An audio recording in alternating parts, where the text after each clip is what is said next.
Alright, what's good, bro? I know people watch me, a lot of you on workout, and you be seeing people around, like, just internet, all of that, doing calisthenics, muscle up. It looks so cool to you, you want to be able to do that, right?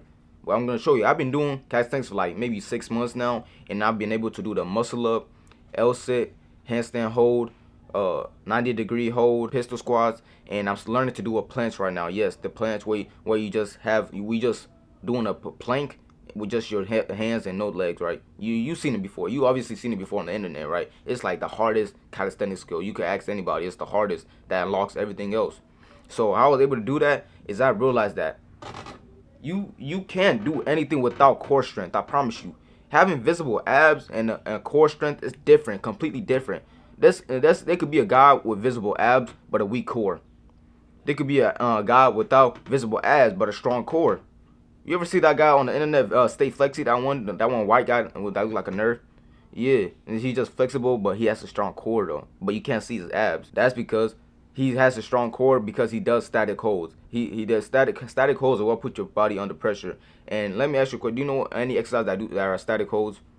It could be L-sit, it could be planks, it could be hollow body hold. But what I prefer you to do to even the first skill I ever learned was the L-sit, right? And how I was able to do that is by doing planks, right? And people don't even know how to do planks correctly. You don't. You have to contract your upper back, right? Squeeze your abs while you're contracting. Squeeze your glutes, lower your legs, and just have an arch in your back and squeeze it. Because when you just doing regular like planks, people don't do it right. You just doing regular planks and you just like arch it, like your back is just arched. No, that's not it. You have to hunch your back. Because when you hunching your back, your abs are being squeezed, which is putting tension and pressure under them, which is going to be increasing your core strength. You don't understand what I'm saying? Just replay it. It's just like that. That's how it works.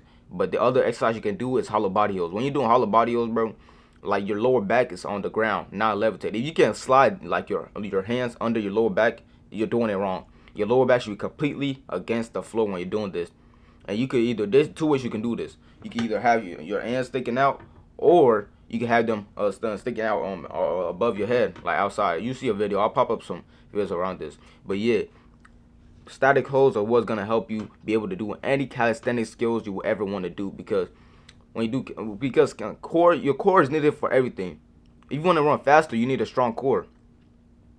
You're gonna be able to do even push up and incorporate core. All right, when you're doing push up, you're squeezing your abs to have a straight linear line.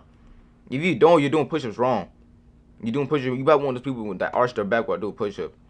No, that's not it. Okay, you have to increase your core so you can do any calisthenic skills. That's the main thing you need to really understand is your core. Your core is the powerhouse, the thing you need to really worry about. And another exercise is you get an ab roller and you start rolling. You use it to roll on the ground, and that's gonna really help you. That's gonna build you define abs and core strength. So that's a key that you want to really focus on. And you want to be doing twice a week. You can do all three or two. I prefer you do at least two. Don't just do one because that's not enough.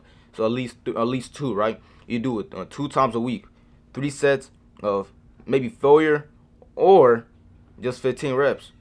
And just do that every week. Try to increase, just progressively overload everything. Try to make it difficult. If you're doing planks for 30 seconds, try doing it for a minute, like 2 weeks later. Try to do it for a minute. If you're doing hollow body holds for 15 seconds, try moving it up to 30 seconds. You just got to progressive overload. And the way to do this is by writing down on a piece of paper, like on a notebook, like, hold on. I have this, right? I have, like, hold on. I have a whole workout log, right? You see this? It's upside down. I have a whole workout log. Look at that. Workout log. I write all my shit down. So I know if I'm making progress or not. You can just see that. How are you gonna be able to track progress? How are you gonna know if you're making progress if you can't track it? You can't remember all the lifts you do, so you get stuck at a plateau. You have to make sure you're knowing what you're doing and know that you're making progress or not, so you know like how to adjust or not to adjust. You know, you just got to track your shit. Don't act stupid saying, "Oh man, I don't want to do that. That's too much work. I don't want to pull out a whole notebook and shit." No. You can do this on your phone or like a Word doc or whatever, right? But I believe you should do this on like a piece of paper. It's much better. I just feel like it's better. It's just me personally. You could try it and see what I'm talking about, but you will see if you try it. But you don't have to really try it. You could do it on your phone or whatever. Just make sure you're tracking it. All right, your core, and do that twice a week. Make sure you don't slack off of this, because if you slack off, your core would decrease drastically. If you miss a month or two without training your core, you would notice the difference. Trust me, you will notice the difference about how your core doesn't feel right no more. You can't do as much anymore.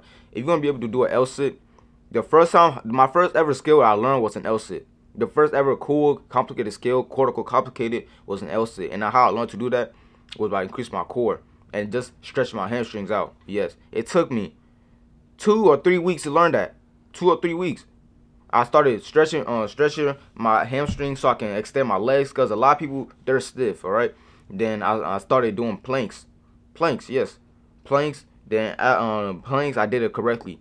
I used to do it wrong, but nah, I just started doing correctly. I have my upper back humped, my lower back is just pushing down, squeezing my ass cheeks, and just squeezing my core too. All right, everything should be squeezed. People don't do it right. You always thinking that you have to do it. No, no, no, no. You have to do it like this, because when you just do that, there's no contraction in your abs. But when you do it this way, there's actually contraction. I guarantee you to try this. Don't neglect none of this. Don't neglect this, because if you neglect your core, you won't be able to do shit. You won't be able to do nothing. I understand it's like a trend where like gym bros, they don't do nothing. I don't consider myself a gym bro. I'm just an athlete. All right. I train like an athlete. I eat like an athlete. I do what an athlete does. All right. All right. So just don't skip abs, because what is the point of skipping abs? What's the point of that? The whole main reason is to train the whole body. I don't understand why people don't train abs no more. I don't train abs. I train my core. This a difference. Like I keep telling you, it's a difference. I train my core. I already got abs, so I just train my core. If you don't want to train abs, at least train your core, so you can be able to be able to run faster. When you have a strong core, you can run faster. You can be able to cling on. You can hold on to things longer. You can build your body up. Your core is just basically the powerhouse to everything. All right. If you have a strong core, you have a strong body. Make sure you're not skipping your core. Don't skip your core. Don't skip abs. Don't skip none of that. Don't skip it. Don't skip it, right? So let me recap. Your core is different from visible abs. You can have visible abs but a weak core. You can have no visible ab but a strong core, right? And the way to increase your core is by doing planks, static holds. Static holds is what put your abs under tension and helps it grow in strength. All right. Do static holds, planks, hollow body holds, or just like anything that you're in a holding position. But the main two I recommend is just planks and hollow body holds. All right. And then after that, you want to make sure you're doing this for twice a week for 3 sets or to failure. Planks, hollow body holds, at least twice a week, and at least two exercises. If you slack off on this, you will notice a difference. All right. If you're new to this channel, like, subscribe. All right. I drop in gems every day. Like, subscribe. All right. Thank you.